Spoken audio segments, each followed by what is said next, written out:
Sayyiduna Abu Bakar Siddiq, beliau katakan kepada orang-orang kafir Quraisy, "Lau qala Muhammadun ab'ada min dzalik, wallahi la saddaq."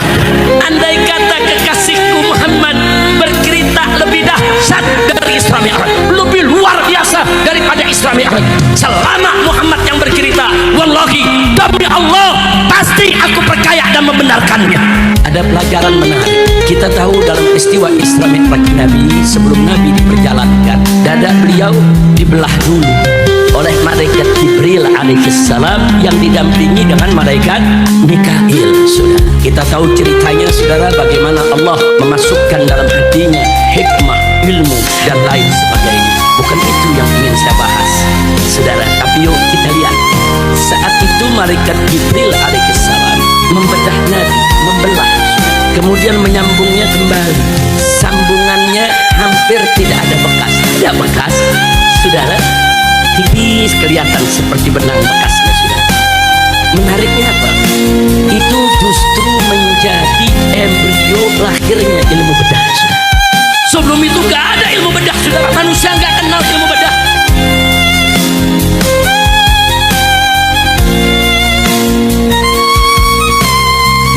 Baik ya kawan, kita tahu malam hari ini kita kumpul dalam acara Cirebon Bersolawat. Kita sudah lalui tadi membaca Rawi Maulid, dan kita juga tidak lupa kalau saat ini kita sudah masuk di bulan Rajab, bulan Isra Mi'rajnya Nabi kita Sayyiduna Muhammad sallallahu alaihi wasallam. Cerita soal Isra Mi'raj kita juga sudah sama tahu. Bagaimana sebagiannya tentang Isra'nya Allah ceritakan dalam Al-Quranul Karim. Faqala ta'ala, Subhanalladzi asra bi'abdihi layla minal masjidil harami ilal masjidil aqsa alladzi barakna hawlah linuriyahu min ayatina innahu huwas sami'ul basir. Sadaqallahul aliyyul azim. Luar biasa, saudara. Dalam satu ayat yang singkat, padat, ringkas, jelas, bagaimana kita mendapatkan informasi ilahi dari Allah Subhanahu wa ta'ala tentang perjalanan Nabi yang begitu luar biasa. Allah yang nyatakan, saudara, justru karena ini merupakan peristiwa luar biasa, saudara, yang harus kita imani dengan sepenuh jiwa, saudara. Allah ingatkan dulu kita semua dengan kesuciannya. Subhana, maha suci. Sepertinya Allah memberikan isyarat kepada kita, hati-hati loh, sebentar lagi Allah akan ceritakan peristiwa yang luar biasa, peristiwa yang sulit dikenal oleh akal manusia biasa. Hati-hati, ini cerita bukan cerita khurafat, ini cerita bukan cerita bohong, ini cerita bukan cerita mimpi, ini cerita bukan cerita fiktif. Subhana, maha suci Allah daripada menyampaikan kebohongan, kedustaan, khurafat, dan aneka ragam, yaitu cerita-cerita fiktif. Allah ingatkan kita, subhana, maha suci Allah, yang Allah sampaikan kepada kita adalah suatu cerita yang benar, dan itu merupakan mukjizat Nabi kita Sayyiduna Muhammad sallallahu alaihi wasallam. Subhanalladzi asra bi'abdih, maha suci Allah yang telah memperjalankan. Asra, memperjalankan. Jadi bukan Nabi kita jalan sendiri, saudara, tapi diperjalankan oleh Allah. Kalau sudah bicara diperjalankan oleh Allah, Allah maha besar, Allah maha kuasa, Allah maha sanggup untuk memperjalankan hambanya, saudara, dengan perjalanan sehebat apapun. Betul? Siapa yang maha besar?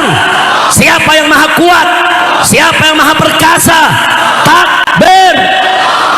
Sallu ala nabi. Dan tentu yang Allah perjalankan bukan sembarang manusia, saudara. Asra bi'abdihi, seorang hambanya.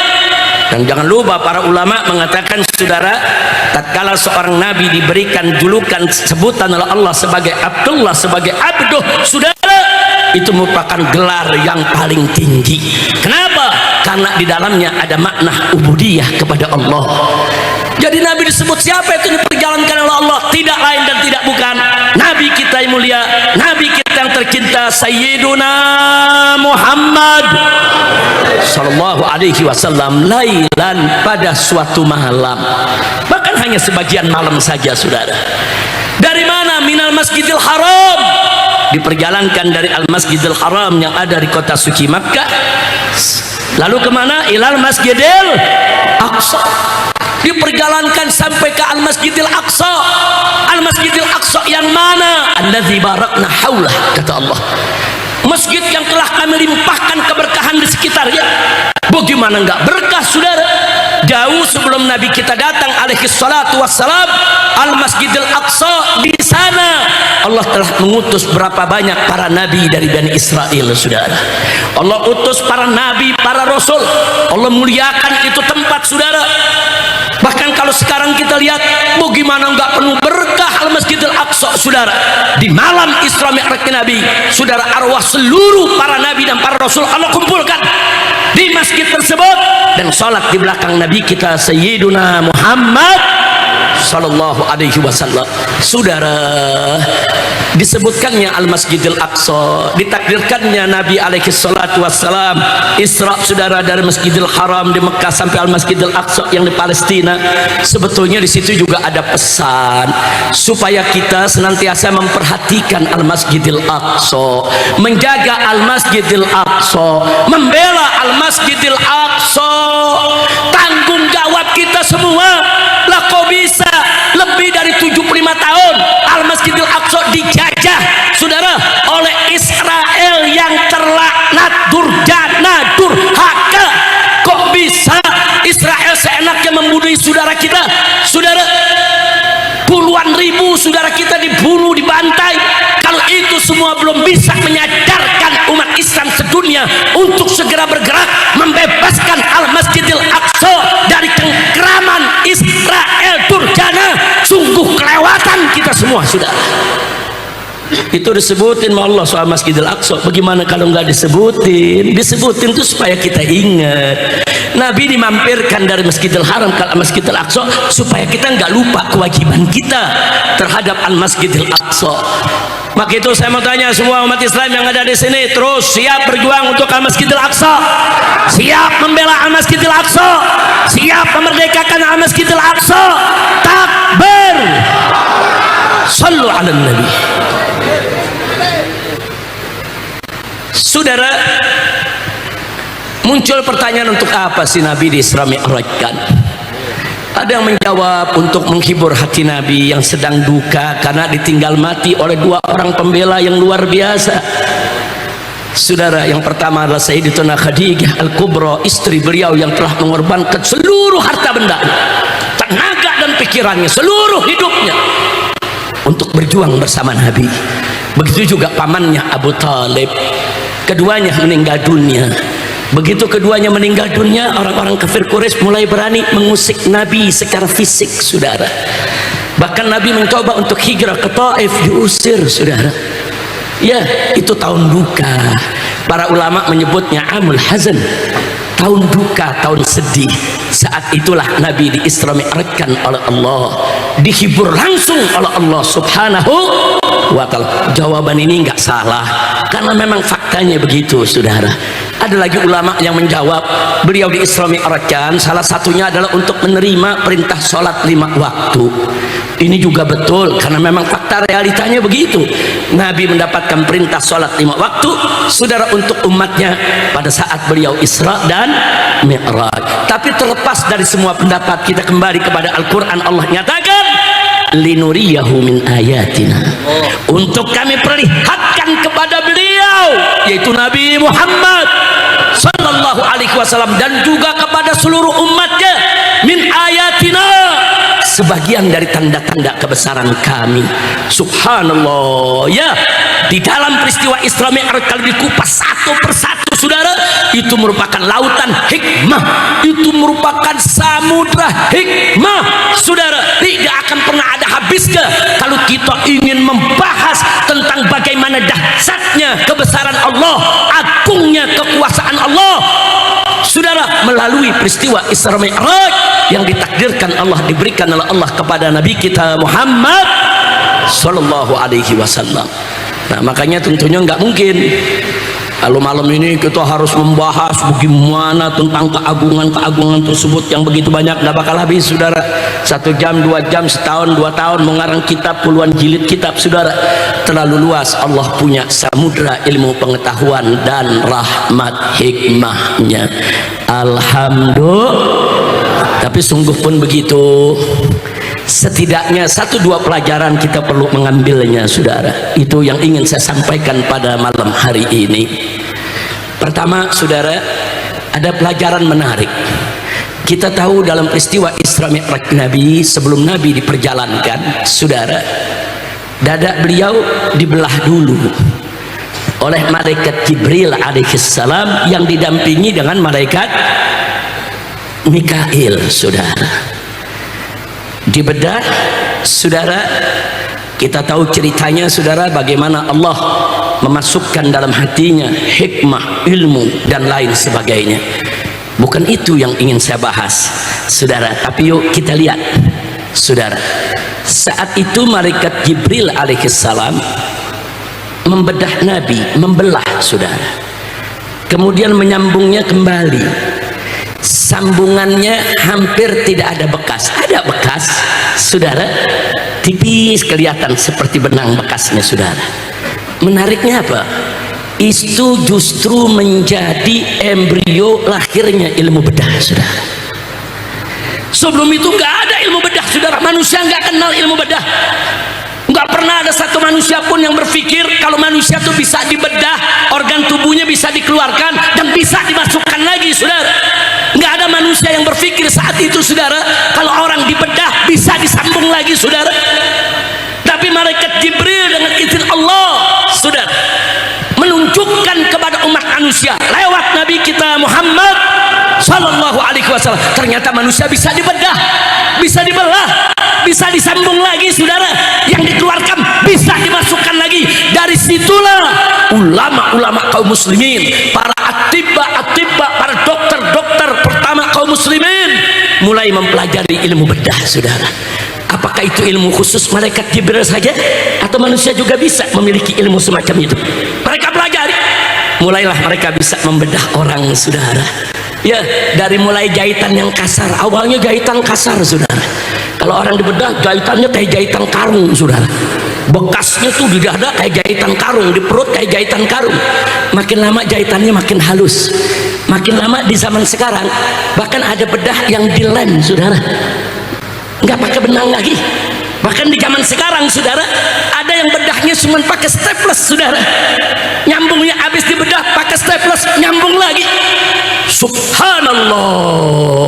Dari mana manusia-manusia itu sekarang mendapatkan ilmu bedah sedemikian rupa? Perintisnya, pelopornya yang pertama kali menunjukkannya saudara, mengajarkan manusia ilmu bedah tersebut tidak lain dan tidak bukan adalah malaikat Jibril alaihis.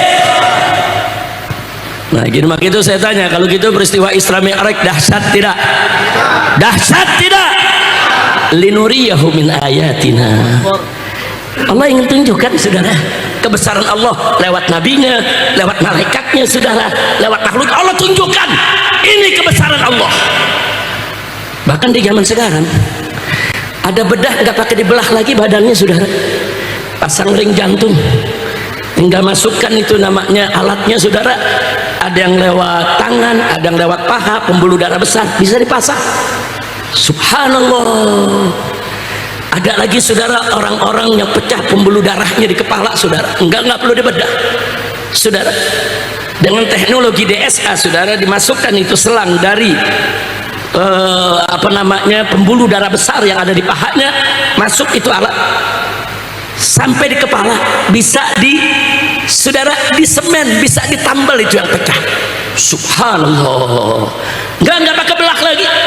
Tapi intinya semua ilmu bedah yang dahsyat saat ini saudara semua bersumber dari hadis yang menceritakan kepada kita bagaimana malaikat Jibril membedah nabinya atas izin Allah Subhanahu wa ta'ala. Kira-kira jelas tidak? Jelas tidak? Nah jadi ternyata ilmu bedah bukan milik malaikat Jibril sendiri, enggak. Justru malaikat Jibril menunjukkannya ada ilmu loh. Ini ada ilmu. Kalau kalian belajar, kalian takwa kepada Allah, kalian tekuni, kalian bisa. Subhanallah, walhamdulillah, wala ilaha illallah, Allahu akbar. Yang kedua, saudara, yang kedua kita bisa lihat dari perjalanan Nabi dari kota Mekah ke Al-Masjidil Aqsa hanya ditempuh dalam beberapa waktu saja. Zaman sekarang gak heran, dengan pesawat terbang dari Mekah ke Al-Masjidil Aqsa 2 jam sampai, saudara, zaman sekarang.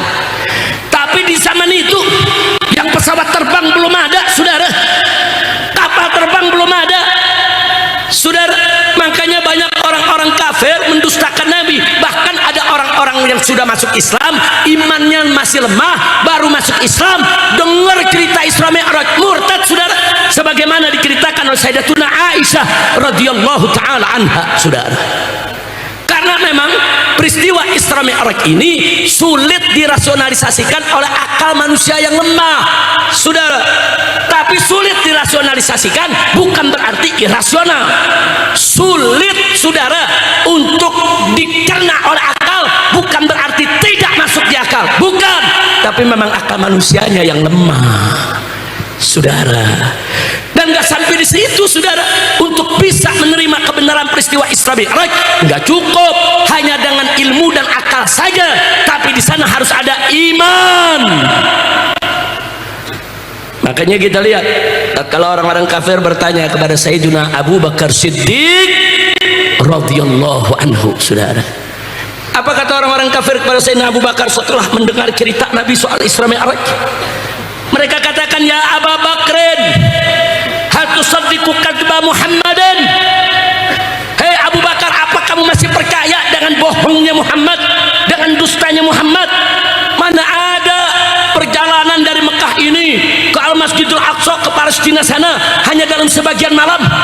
Kau tahu ya Abu Bakar, kita semua sama tahu perjalanan dengan unta saja 15 hari 15 malam baru sampai, pulang pergi 1 bulan.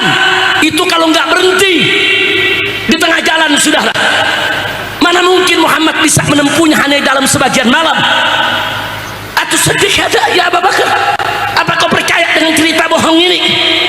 Masya Allah, kalau orang-orang yang baru masuk Islam imannya lemah, ditanya begitu oleh kafir Quraisy goyang, saudara. Tapi ini yang ditanya bukan sembarang sahabat, Sayyiduna Abu Bakar Siddiq radhiyallahu an. Apa beliau jawab? Luar biasa jawabannya, saudara. Beliau katakan kepada orang-orang kafir Quraisy, apa beliau katakan? Lau qala Muhammadun ab'ada min dzalik wallahi la saddaq. Singkat beliau katakan, andai kata kekasihku Muhammad bercerita lebih dahsyat dari Isra Mi'raj, lebih luar biasa daripada Isra Mi'raj, selama Muhammad yang bercerita, wallahi, demi Allah, pasti aku percaya dan membenarkannya. Takbir. Saya mau jawab, ini yang jawab ilmu apa iman? Sebab ilmu belum sampai saat itu, saudara. Ilmu perjalanan jauh dalam waktu cepat belum sampai, ilmu manusia belum sampai, saudara. Tapi iman Abu Bakar Siddiq sudah mendahului ilmu kita yang baru kita temukan zaman ini, saudara. Iman ini ajaib, saudara. Iman, saudara, bisa menerima yang akal belum sampai. Iman bisa menerima, saudara, yang kita punya, saudara, hawas, saudara, yang kita punya mata, telinga belum mendengar, mata belum lihat, tapi dengan iman kita bisa menerima itu semua, saudara. Kita percaya surga neraka ada walaupun kita nggak pernah lihat. Kita percaya, saudara, dosa pahala itu ada walaupun kita belum lihat. Kenapa? Semua dijawab dengan, makanya Abu Bakar Siddiq dijuluki As-Siddiq. Kenapa dijuluki As-Siddiq? Karena beliau, saudara, membenarkan Nabi tatkala orang lain mendustakannya, percaya kepada cerita Nabi tatkala orang lain mendustakan Nabi. Nah, kira-kira jelas tidak? Nah, tapi zaman sekarang, saudara, perjalanan dari Mekah ke Masjidil Aqsa bisa ditempuh dalam waktu yang singkat, bukan aneh lagi bagi kita di zaman sekarang. Nah, jadi kalau kita sekarang manusia biasa bisa menciptakan, saudara, satu kendaraan yang namanya pesawat terbang, kita bisa jalan jauh dalam waktu yang singkat. Bagaimana Allah? Apa iya Allah nggak mampu menciptakan satu kendaraan yang kecepatannya sedemikian rupa? Itulah yang Allah kirimkan kepada Nabi dengan nama Al-Buraq. Kenapa disebut buraq? Karena kecepatannya bagaikan bar, bagaikan kilat, saudara, makanya disebut buraq. Kalau manusia mampu menciptakan pesawat supersonik, saudara, pesawat yang begitu cepat, Allah lebih mampu menciptakan satu kendaraan yang kekuatannya luar biasa. Dan terbukti dulu sulit orang memahaminya, tapi sekarang orang bisa menguraikannya dengan teknologi. Alhamdulillah. Kira-kira jelas tidak? Artinya apa? Dengan adanya kendaraan buraq, saudara, itu membuat umat manusia berpikir, ulama-ulama kaum muslimin berpikir, kalau Allah mengirimkan satu kendaraan super cepat, apakah kita manusia bisa menciptakan kendaraan yang cepat? Dipancing sampai akhirnya para ulama menemukan sepeda, menemukan motor, menemukan mobil, menemukan kereta, menemukan pesawat terbang, sampai menemukan pesawat orang alik, saudara. Alhamdulillah. Kira-kira jelas tidak? Jadi saya tanya sekali lagi, kalau gitu peristiwa Isra Mi'raj itu dahsyat tidak? Dahsyat tidak? Itulah tadi Allah katakan linuriyahu min ayatina.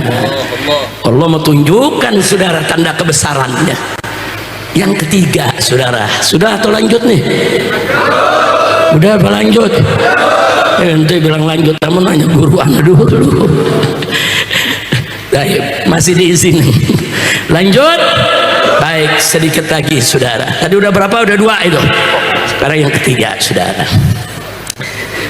Yang ketiga, saudara, dari Masjidil Aqsa Nabi dinaikkan oleh Allah ke langit pertama, langit kedua, langit ketiga, dan seterusnya sampai ke Sidratul Muntaha. Saya tidak ingin cerita soal naiknya, saudara, tapi dulu, saudara, tidak ada satu manusia pun bisa berpikir kalau ada makhluk akan bisa terbang ke ruang angkasa, saudara.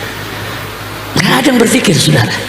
Tahu-tahu Nabi membawa kabar, saudara, beliau tembus langit 1, 2, 3 dan seterusnya.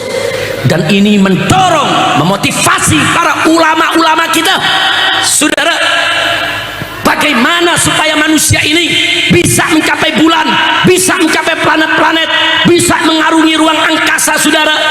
Ya, saudara, kalau malaikat Jibril dan Mikail dengan izin Allah bisa membawa Nabi untuk menembus langit pertama dan seterusnya, ulama terpacu, saudara, dan akhirnya kita lihat, akhirnya manusia mampu ke bulan, akhirnya manusia mampu mengarungi ruang angkasa.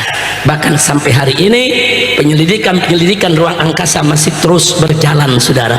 Padahal di dalam Al-Quranul Karim, kalau cerita ruang angkasa, bagaimana para jin bercerita kalau dulu mereka bisa singgah dari satu tempat ke tempat lainnya di angkasa sana.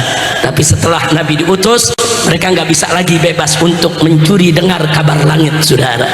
Ya, artinya dulu ada makhluk-makhluk itu bisa hidup di ruang angkasa. Itu juga pancingan buat ulama-ulama kita. Apakah bisa umat manusia ke sana?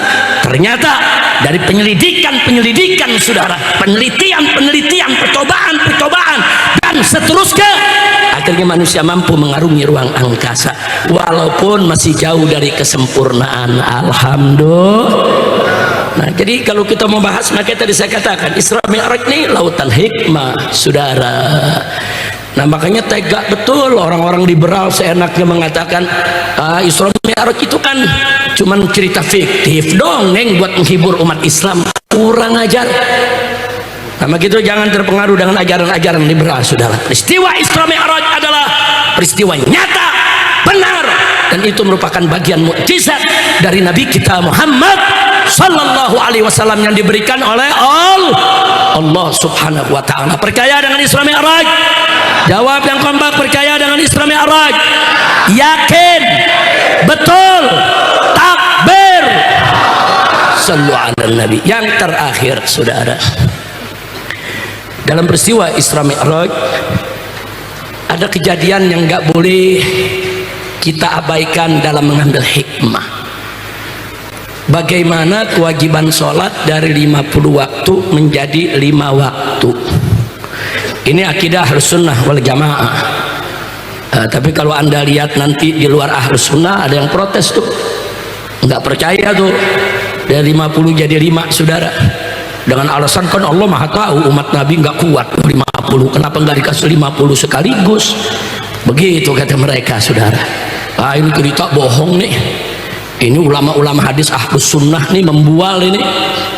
Nah padahal bukan hadisnya yang salah, emang otak yang bengkok saudara. Dia nggak mampu memahami, dia nuduh para ulama Ahlus Sunnah. Nah maka itu di sini saya mau ingatkan saudara, ada yang kita ingin ambil pelajaran. Allah berikan dari 50 sampai 5, padahal Allah tahu umat Nabi nggak mampu 50 waktu, dan Allah juga Maha tahu akhirnya akan jadi 5 saja kok.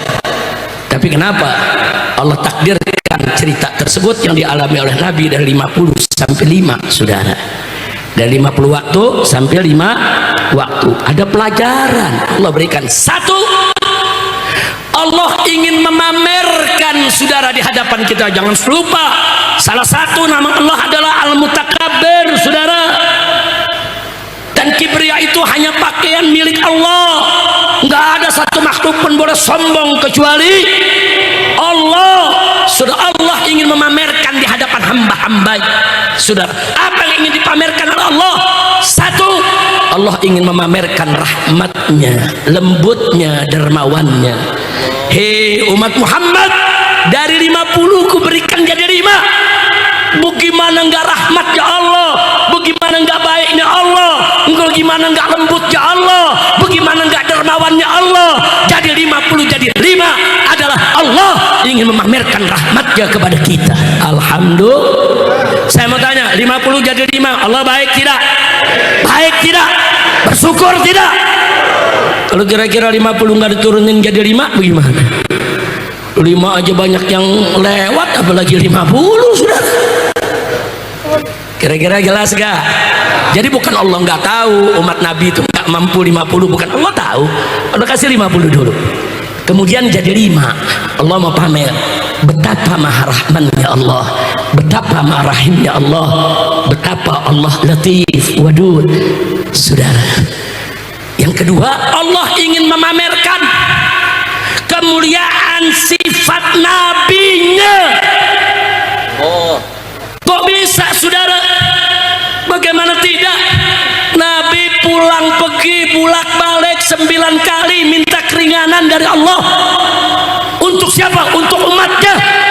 Kalau Nabi mampu sholat 50 waktu sehari saudara, tapi Nabi tahu umatnya tidak mampu. Dengan dorongan, saran, nasihat dari Nabi Musa alaihissalam dan dengan musyawarah kepada Jibril, dan Jibril memberikan isyarat boleh kembali lagi kepada Allah untuk minta keringanan. 9 kali Nabi pulang pergi, setiap menghadap dikurangi 5, setiap menghadap dikurangi 5, sampai 9 kali menghadap dikurangi 45, sehingga sisa tinggal. Bahkan begitu sisa tinggal 5, Nabi Musa masih nyaranin minta lagi keringanan, tapi Nabi malu saudara. Nabi sampaikan ke Musa, cukup udah 5, aku malu. Saudara, ini yang namanya pemimpin begini. Ini namanya pemimpin yang dipikirin umatnya, bukan pribadinya saudara.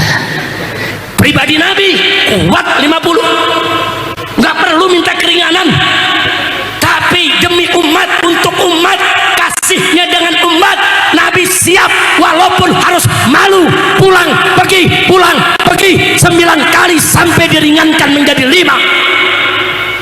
Saya mau tanya, mulia tidak akhlak Nabi? Mulia tidak akhlak Nabi? Saudara, zaman sekarang nih kita kena PBB mahal, pajak tahu pajak, kena pajak mahal, pajaknya 1 juta umpamanya. Kita minta bantuan Pak Lurah, tolong dong Pak Lurah ngadep Pak Camat biar dikurangin. Ya Pak Lurah ngadep ke Pak Camat, dikurangin sama Pak Camat dari 1 juta ya udah 750 aja. Balik lagi nih Lurah, udah kamu 350 diizinin. Minta lagi Pak Camat ngadep lagi. Pak Lurah ngadep lagi dong ke Pak Camat. Mungkin dikurangin lagi, ngadep lagi ke Pak Camat 2 kali, dikurangin lagi, saudara tinggal 500. Kira-kira yang ketiga kali kita ngomong Pak Lurah ngadep lagi, mau nggak Lurah? Saudara, minta keringanan kepada atasan itu saudara bukan sesuatu yang mudah. Pejabat di bawah minta kepada pejabat di atas kekurangan saudara, dia harus siap malu dan dia harus siap dilabrak oleh atasannya saudara. Kalau dia datang, kalau atasannya baik, kalau atasannya nggak baik saudara, kalau atasannya nggak mau, cukup itu pajak, tagih aja kepada rakyat, nggak usah minta kurang-kurangi. Jadi minta kekurangan kepada yang di atas itu ada beban saudara, tapi Nabi nggak peduli. Demi umatnya Nabi pulang pergi saudara, demi umatnya saudara Nabi siap saudara. Apa yang akan ditegur oleh Allah? Ternyata Allah Arhamur Rahimin. Apa permintaan nabinya diberikan saudara? Alhamdulillah. Maka itu saya mau tanya, kalau gitu akhlak Nabi bagus tidak? Sampurna tidak? Sudah di puncak kenikmatan saudara, nikmat ketemu Allah saudara, itu adalah qummatun ni'am, puncak nikmat, lebih nikmat daripada masuk surga, lebih nikmat daripada segala kenikmatan dunia maupun akhirat. Nikmat yang tertinggi ketemu Allah. Nabi ada di puncak kenikmatan, tapi nggak lupa dengan umatnya di bawah saudara. Itu pelajaran buat para pemimpin Islam. Kau lagi di puncak, jangan lupa yang bawah. Ini baru ada di puncak sedikit udah lupa yang bawah. Ada gak? Ada gak? Ada apa banyak? Ada apa banyak? Waktu kampanye teriak, saya jadi pemimpin pajak dihapus. Begitu jadi pemimpin pajak bakal dilipat. Kacau tidak? Kacau tidak? Lagi kampanye datang ke kiai cium tangan bolak-balik, kadang-kadang dengkul kiai ikut dikiyung. Begitu udah jadi pesantren kiai mau ditutup. Kacau tidak? Kacau tidak? Jawab yang keempat, kacau tidak? Nah makanya yuk kita melihat sejarah Nabi. Ternyata Nabi saudara ada di puncak nikmat, lupa tidak dengan umat, meninggalkan umat tidak, tetap memperjuangkan umat. Betul?